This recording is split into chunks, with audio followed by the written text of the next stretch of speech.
Hey everyone and welcome to Storytime. My name is Jake and today we are going to be looking at the subreddit r/maliciouscompliance, where people conform to the letter but not the spirit of a request. If you're new around here, please do hit subscribe down below so that you never miss out on another video. But for now, let's sit back, relax, and enjoy some malicious compliance.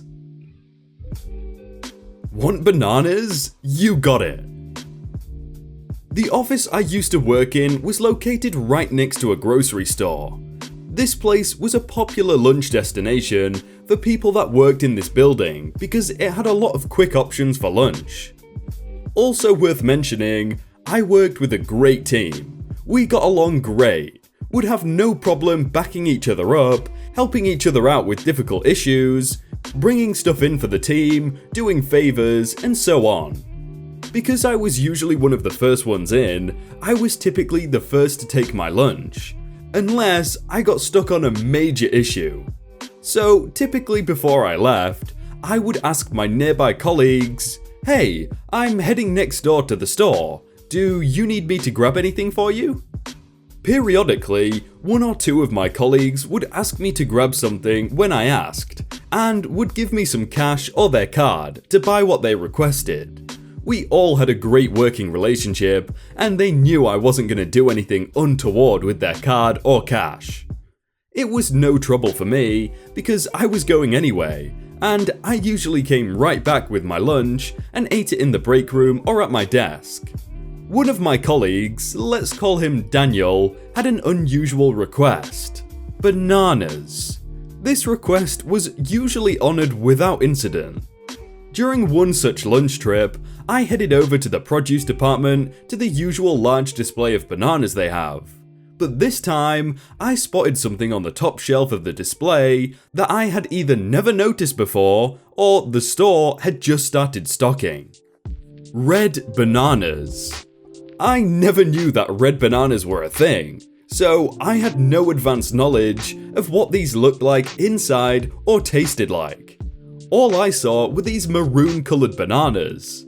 I saw a sign for the red bananas, but I didn't see a price. I got an idea. I grabbed a bunch of conventional yellow bananas for my colleague and broke off one of the red bananas from the bunch I saw. Not knowing how much they cost, I thought it would be a bad idea to buy a whole bunch, especially with someone else's money. I paid for the yellow bananas with the cash that Daniel gave me. I used my card to buy the red banana and my lunch. And I stuck the red banana in the bag with Daniel's bunch of yellow bananas. It turned out to be a good idea that I only bought one red banana because they rang up at $1.50 per pound, and the yellow ones were probably only 30 cents per pound.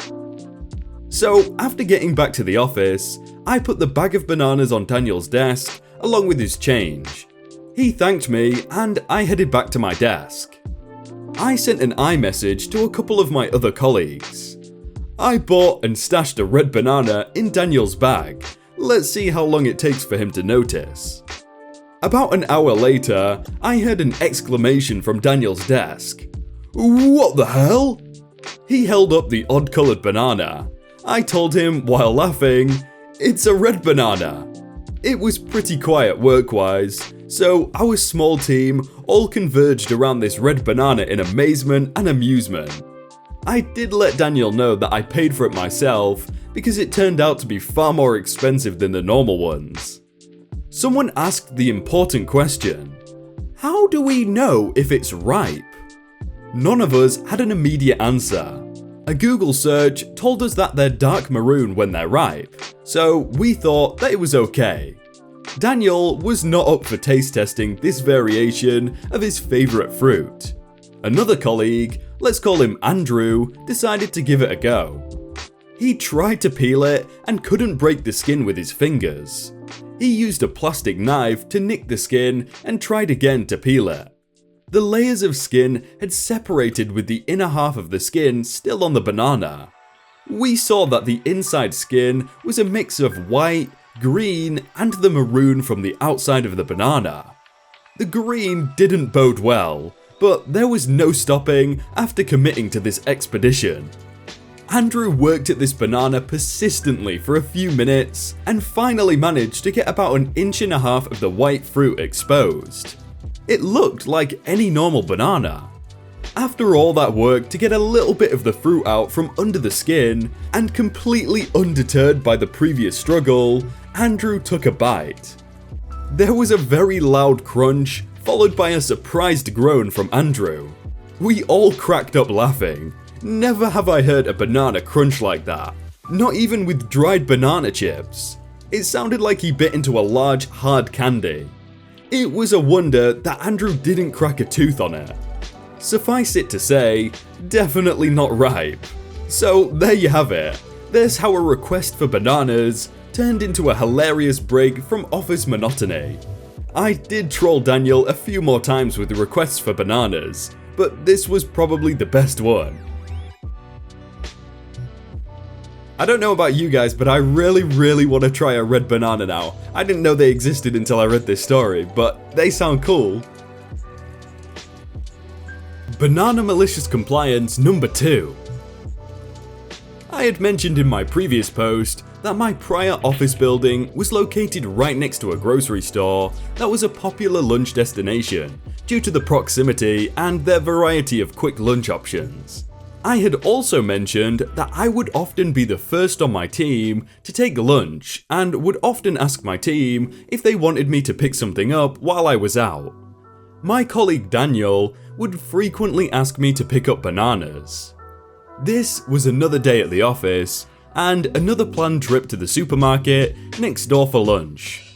When I told my team I was heading out and asked if anyone wanted anything, Daniel gave a slight variation of his frequent request. 1 banana, just a small one. He handed me $1 to buy the banana, which I handed back to him because I wasn't worried about buying something that would cost less than a quarter. I headed to the store, picked up my lunch, and headed over to the produce section and the giant banana display.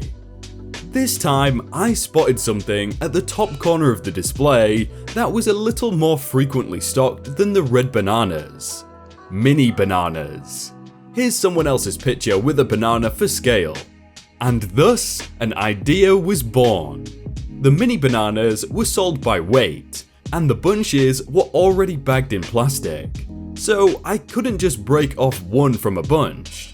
They were about the same price per pound as their normal sized counterparts. So I grabbed a bunch of mini bananas and one regular but small banana that Daniel asked for, and went to check out. For the record, the bunch of mini bananas was roughly 50 cents.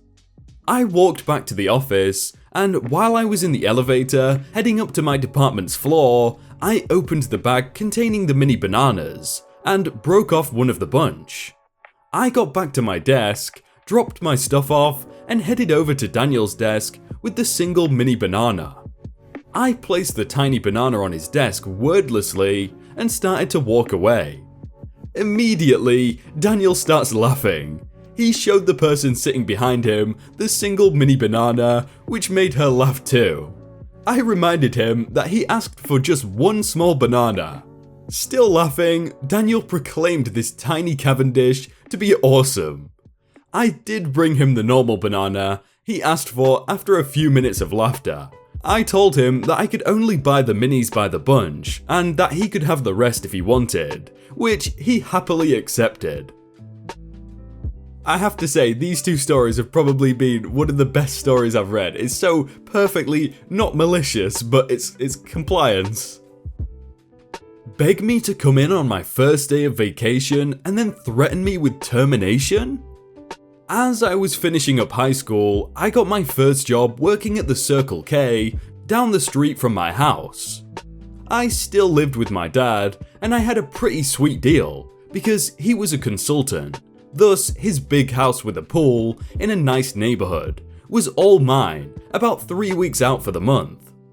Sometimes as long as 6 weeks. My dad told me I had to start paying for my own insurance for my car, and there'd be no allowance anymore. So, I needed some sort of job. But I didn't need anything major, so I took the job under the premise that they just needed someone part-time. Immediately, I was thrust in to 40 plus hours a week at this place, as the manager had some weird inability to hire people. I honestly think he just lied about not being able to get people so he could run a skeleton crew to make his profit margins look better. I can't count how many times they had one person working a shift that needed at least 2 and could have used 3. Their place was always a bit of a mess because, as mentioned, we were chronically understaffed. He was always asking us to do a ridiculous amount of work, and at one point, he even managed to anger the beverage distributor so they'd no longer help stock the coolers when our drink supplies came in. So sometimes, you'd be in charge of stocking all the coolers, a huge order, while having to keep an eye on the register and all the other stuff we had to do, like facing all of the shelves, rotating the hot foods, etc. Long story short, what should have been a brainless, awful job that did have awful pay, minimum wage, ended up sucking up a huge portion of my time. But life could have been worse. I had a lot of extra money and a really nice house all to myself, so there was some social perks indeed. At a certain point, I requested some time off to go on a road trip with some friends, and it was granted. The day that we're supposed to be heading out on the road, I get a call from my boss begging me to cover.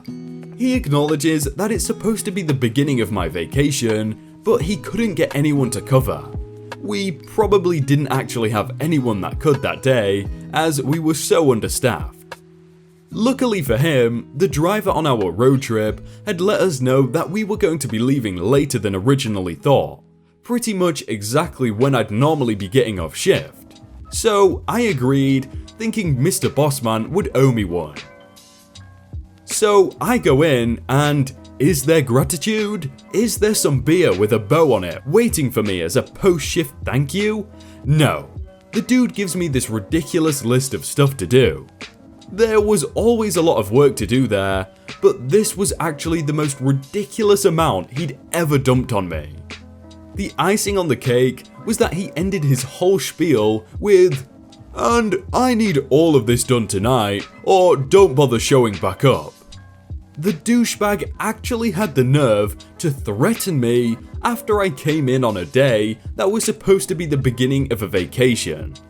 So I waited for him to leave, enjoyed some hot dogs while reading a magazine, sold myself a ton of beer. I couldn't stoop to actually stealing, but I was under 21, so this was convenient. And then closed the place up about 2 hours early. I didn't want to leave right away, because then someone might notify him. But this particular branch was dead after a certain time, and so no one would notice. Then I went on vacation, and seeing as I hadn't done anything, let alone his laundry list of crap, I never went back. Despite the fact that I didn't do what he asked, he still expected me back. So I had the pleasure of listening to his 5 or 6 irate messages before he finally realized that it wasn't a misunderstanding about when I was supposed to return to work. I was just following his instructions. Yeah, these bosses are always the worst, but he should have just said, "Oh, I'm already in this foreign country or a load of states away," and then the guy would have been like, "Oh, I can't expect him back then." Want to be called your formal name? No problem. However, you must do the same. Years ago, I was working for a university as a secretary for a rather large department. I was told by the chair to call everyone by their first name, rather than the formal Dr. So-and-so. I complied, and life went on with me using informal names, and them doing the same for me. However, about a year later, I called to Dr. So-and-so in the next room to ask a question. It was benign enough and still respectful using his first name. Not long after, I received an email. He addressed it to Risley, and stated that I needed to call him Dr. So-and-so and not use his first name. I knew this was a way to establish his superiority over me, but I would not have it. I may have been the secretary, but I was still a human being who deserved respect too. Here is where the malicious compliance came into play. I wrote him an email back, addressing him as Dr. So-and-so. I agreed to call him by his formal name, but I insisted that he do the same to me. I am no longer Risley, but Mrs. Doe. I copied the department chair and executive aide, so all were in the loop. He went to the chair to complain, but she sided with me, and so it began. From there on out, it was Dr. So-and-so on every correspondence and when I spoke to him. If he addressed me as Risley, I would remind him that I wanted to be addressed as Mrs. Doe and would not answer until he addressed me as such. This really got on his nerve. He did not want to be the only one to call me by the formal, as it messed with his need for superiority over a peon. It only took less than a week before he wrote me again. This time, it was to say please call him Paul instead of Dr. So-and-so. No apology to me, just a resounding white flag surrender. I took it as a small win for the peons and proceeded to call him Paul. I worked in that department for 8 years and we never had another problem like this. On a side note, I always called him Dr. So-and-so in front of and to the students, as most wanted to be addressed as such in their classes. I absolutely despise people with these kind of superiority complexes. It's like, okay mate, I'm not gonna call you that. Hey everyone, I hope you all had a really good day and that you enjoyed that video. If you want to check out some other videos, then click on screen right now, or check out the playlist down below. If you enjoyed that video, then please do leave a like. And if you want to submit your own stories, then you can do so by joining the Discord in the top link in the description. But thank you so much for watching, and I will see you very soon.